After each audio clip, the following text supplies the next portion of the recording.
Hello viewers, welcome to the Handshake Medical YouTube channel. I, Kritika Divedi, is again here with you to guide you. Today, I am going to begin Organon of Medicine. In this, I am starting with its aphorism number first. So, be with me from start to end to command this topic. So, without any delay, let's get start. तो ये मेरा Organon of medicine का first lecture है आज, जिसमें मैं aphorisms को explain करूँगी. तो इसको स्टार्ट करने के पहले, एफोरिज्म नंबर फर्स्ट स्टार्ट करने के पहले मैं आपको थोड़ा सा बताना चाहूँगी कि ऑर्गेनन ऑफ मेडिसिन क्या है, एफोरिज्म क्या है, इसको मैं थोड़ा सा बताना चाहूँगी. तो ऑर्गेनन ऑफ मेडिसिन क्या है? ऑर्गेनन ऑफ मेडिसिन बेस्ड है हैनीमैन के लाइफ टाइम एक्सपीरियंस, उनके व्यूज़, उनके आइडियाज़, उनकी फीलिंग्स के ऊपर ऑर्गेनन ऑफ मेडिसिन बेस्ड है.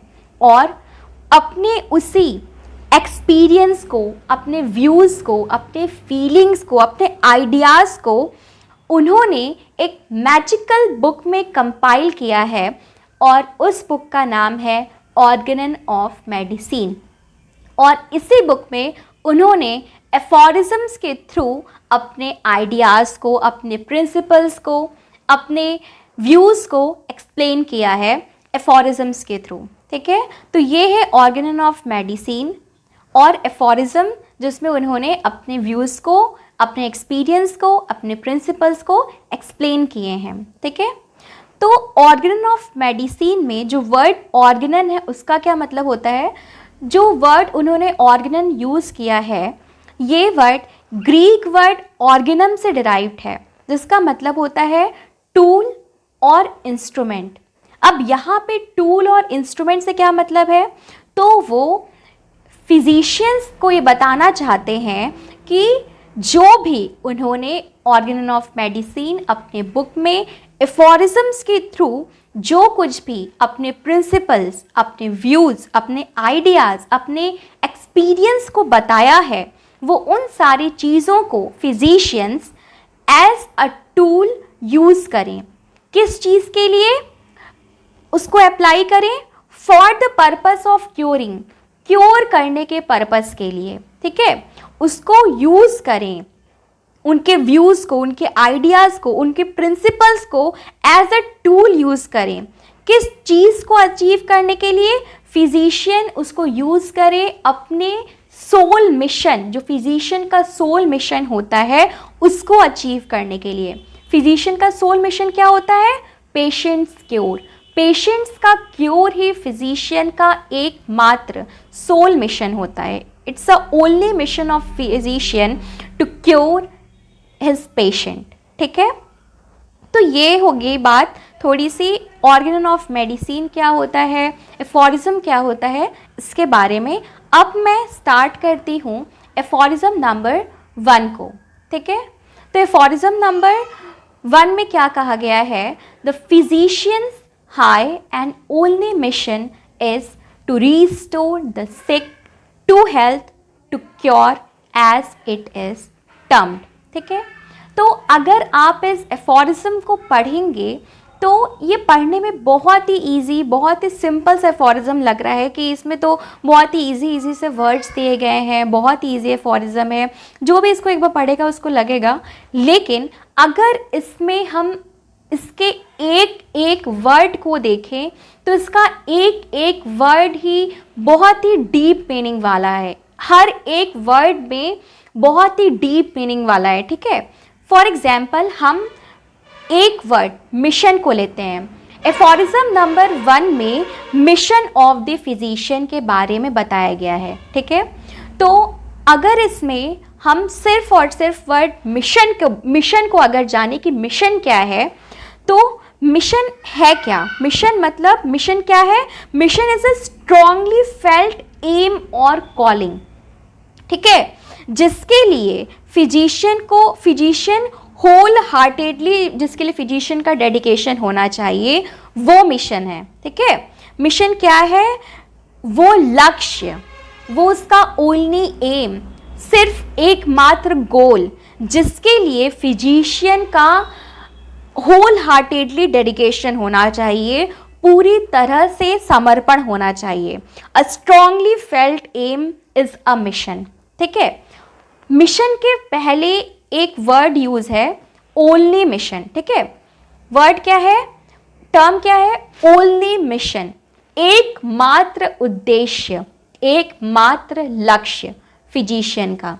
इसको हम एक एग्जाम्पल से समझते हैं कि अगर चिड़िया की आंख भेदनी है हमें, तो हमको सिर्फ और सिर्फ उसकी आंख पे हमारा निशाना होना चाहिए। ठीक है, हमारा लक्ष्य, हमारा एकमात्र मिशन, ओनली मिशन, अगर हमें चिड़िया की आंख भेदनी है तो हमारा मिशन, हमारा निशाना, हमारा लक्ष्य सिर्फ और सिर्फ चिड़िया की आंख होनी चाहिए। ठीक है, इसी तरह से फिजिशियन का मिशन क्या होना चाहिए, फिजिशियन का मिशन, अगर उसके पास, फिजिशियन के पास कोई पेशेंट आता है तो फिजिशियन का एकमात्र उद्देश्य क्या होना चाहिए, पेशेंट का क्योर।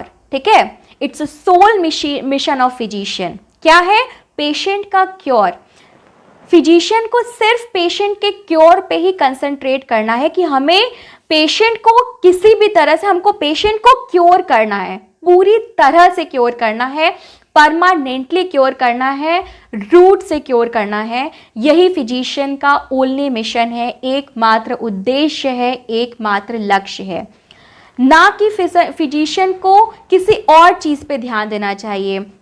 किसी और चीज़ मतलब उसको अपने नेम, फेम, मनी या पब्लिसिटी पे ध्यान नहीं देना चाहिए। उसका एकमात्र मिशन, उसका ओनली एम, एकमात्र लक्ष्य क्या होना चाहिए, पेशेंट का क्योर। ठीक है, क्योंकि जब वो पेशेंट को क्योर करेगा तो पब्लिसिटी तो उसकी अपने आप होगी, उसके पास पेशेंट आएंगे, उसकी पब्लिसिटी होगी, उसको मनी, फिर बाकी सारी चीज़ें, उसकी नेम, फेम, मनी, पब्लिसिटी, उसका तो होगा ही होगा उसके बाद। लेकिन उसको पहले अपना एकमात्र उद्देश्य क्या रखना है, पेशेंट का क्योर। ठीक है, तो ये एक वर्ड है, सिर्फ एक वर्ड है, लेकिन इसका कितना ज़्यादा डीप मीनिंग है। हैनीमैन ने उसको इसी एफोरिज्म के थ्रू बताए हैं हैनीमैन कि मिशन ऑफ द फिजिशियन है। एफोरिज्म नंबर 1 में क्या है, mission of the physician, physician का मिशन क्या होना चाहिए। ठीक है, तो इसमें क्या है, द फिजिशियंस, फिजिशियन किसको बोलते हैं, the practitioner of healing art, मतलब जो हीलिंग सही, मतलब पेशेंट को क्योर करने के तरीके को, जो हील करने का जो तरीका है उसको जो प्रैक्टिस करता है वही है फिजिशियन। फिजिशियन कौन है, the practitioner of healing art is a physician.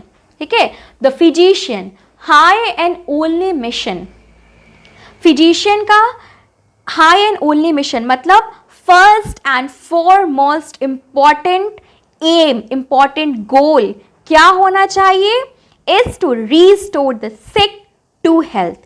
अब यहाँ पे एक और बहुत ही इंपॉर्टेंट वर्ड आया है फिर से, सिक। सिक कौन है, सिक क्या है, इसको हम समझते हैं।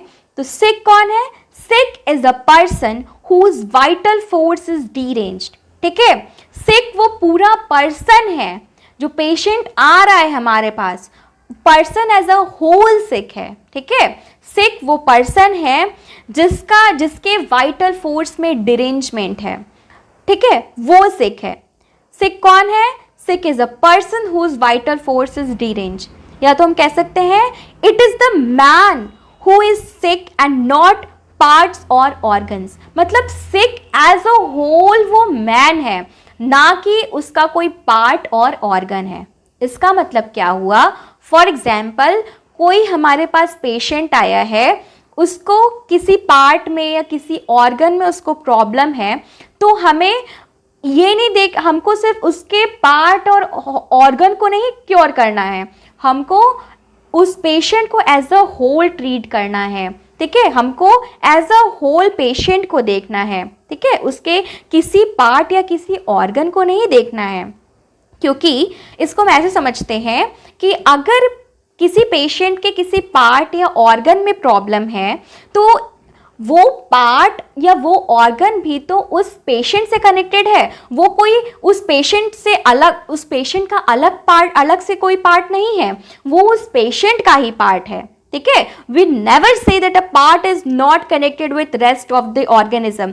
हम जब ये कह ही नहीं सकते हैं कि जिस पार्ट में, जिस ऑर्गन में उसके प्रॉब्लम है वो उस पेशेंट से अलग है, तो हम सिर्फ उस पार्ट को कैसे अलग से डील करेंगे, ठीक है। इसका मतलब ये कि जो पेशेंट आ रहा है हमारे पास, उसको भले ही किसी पार्ट में, किसी ऑर्गन में प्रॉब्लम है, लेकिन हम sick means as a person whole, हम उस पेशेंट को as a person, sick in a person, जो बीमार पर्सन हमारे पास आ रहा है उसको एज अ होल ट्रीट करेंगे, ठीक है।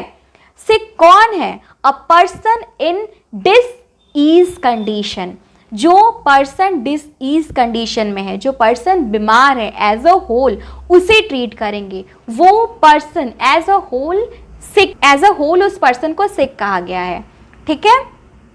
तो ये हो गया। तो हमें क्या करना है? फिजिशियन का हाई एंड ओनली मिशन, मतलब first and foremost important task उसका क्या होना चाहिए? Is to restore the sick to health, मतलब जो उसके वाइटल फोर्स में डिरेंजमेंट हुआ है, जिसके वजह से उसमें डिजीज की कंडीशन आई है, ठीक है, उसको हमको रीस्टोर करके उस सिक को, उस the man in disease condition, the person, जो पर्सन सिक है उस पर्सन के हेल्थ को रीस्टोर करके हमको उसे हेल्दी कंडीशन में लाना है, ठीक है। To restore the sick to health, उस सिक को, उस पर्सन एज अ होल को ट्रीट करके हमको उसको हेल्दी कंडीशन में लाना है, ठीक है। उसके हेल्थ को रीस्टोर करना है, ठीक है। रीस्टोर करने का मतलब उसको वापस से उसके हेल्दी स्टेट में, उसके हेल्थ की कंडीशन में लाना है, ठीक है। टू क्योर, क्योर मतलब क्या हुआ? ये भी बहुत एक ब्रॉड टर्म, बहुत ही इंपॉर्टेंट टर्म है। क्योर मतलब उसको, क्योर मतलब जो उसको प्रॉब्लम है उसका सिर्फ पैलिएशन नहीं, उसका सिर्फ सप्रेशन नहीं, उसको सिर्फ टेम्पररी रिलीफ दिलाना क्योर नहीं हुआ। क्योर मतलब क्या है? To treat by root forever, मतलब जो उसको डिजीज है, जो उसको प्रॉब्लम है, उस चीज को, उसके उस प्रॉब्लम को ट्रीट करना कैसे? बाय रूट, जड़ से उस चीज को खत्म करना, ये कहलाता है क्योर, ठीक है। क्योर मतलब क्या? To treat by root forever, हमेशा के लिए जो उसको प्रॉब्लम है उसको जड़ से खत्म करना, उसको जड़ से ट्रीट करना, उसको जड़ से हील करना, इस चीज को ये चीज कहलाता है क्योर, ठीक है। एज इट इज टर्म्ड, इसका मतलब क्या हुआ? As doctor Hahnemann told in Organon of medicine, in his book in Organon of medicine, जैसा कि हैनीमैन सर ने ऑर्गेनन ऑफ मेडिसिन में बताया है, अपने प्रिंसिपल्स को, अपने व्यूज़ को, अपने आइडियाज़ को जिस तरह से हैनीमैन सर ने बताया है उसको फॉलो करते हुए, जैसा एज इट इज टर्म, जिस तरह से हैनीमैन सर ने बताया है उसको फॉलो करके हमको पेशेंट को ट्रीट करना है, उसको क्योर करना है, परमानेंटली क्योर करना है, उसको रूट से क्योर करना है, उसके हेल्थ को रीस्टोर करना है। और यही फिजिशियन का, ठीक है, यही फिजिशियन का एकमात्र उद्देश्य, एकमात्र लक्ष्य, ठीक है, ओनली मिशन, सोल मिशन होना चाहिए, ठीक है। एफोरिज्म नंबर फर्स्ट में हैनीमैन सर ने फिजिशियन के मिशन के बारे में बताया है कि मिशन ऑफ फिजिशियन क्या होना चाहिए। उन्होंने कहा है the physician high and only mission, मतलब जो फिजिशियन है, जो प्रैक्टिशनर है हीलिंग आर्ट का, उसका first and foremost important aim क्या होना चाहिए? ओनली मिशन, उसका इंपॉर्टेंट मिशन, उसका एकमात्र लक्ष्य क्या होना चाहिए? Is to restore the sick, मतलब जो पेशेंट आपके पास आ रहा है फिजिशियन के पास, उस पेशेंट को एज अ होल ट्रीट करके उसके हेल्थ के कंडीशन को वापस से रीस्टोर करना, उसको फिर से हेल्दी स्टेट में लाना, उसको उसके हेल्थ को रीस्टोर करना, ठीक है, और उसको परमानेंटली क्योर करना बाय रूट, ठीक है, उसको ट्रीट करना बाय रूट, उसके डिजीज को, उसके प्रॉब्लम को क्योर करना, to treat by root forever, हमेशा के लिए, एज इट इज टर्म, जैसा हैनीमैन सर ने अपने एफोरिज्म्स में ऑर्गेनन ऑफ मेडिसिन में दिए गए एफोरिज्म्स में बताया है, उस तरह से उसको अप्लाई करके एज अ टूल यूज़ करके हमें पेशेंट को क्योर करना है। और यही एकमात्र फिजिशियन का ओनली मिशन, एकमात्र उद्देश्य सोल मिशन होना चाहिए। ठीक है, तो इस तरह से हमने आज एफोरिज्म नंबर फर्स्ट को देखा।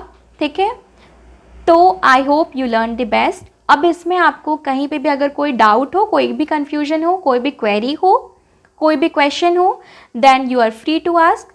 सो thanks for watching. Thank you so much.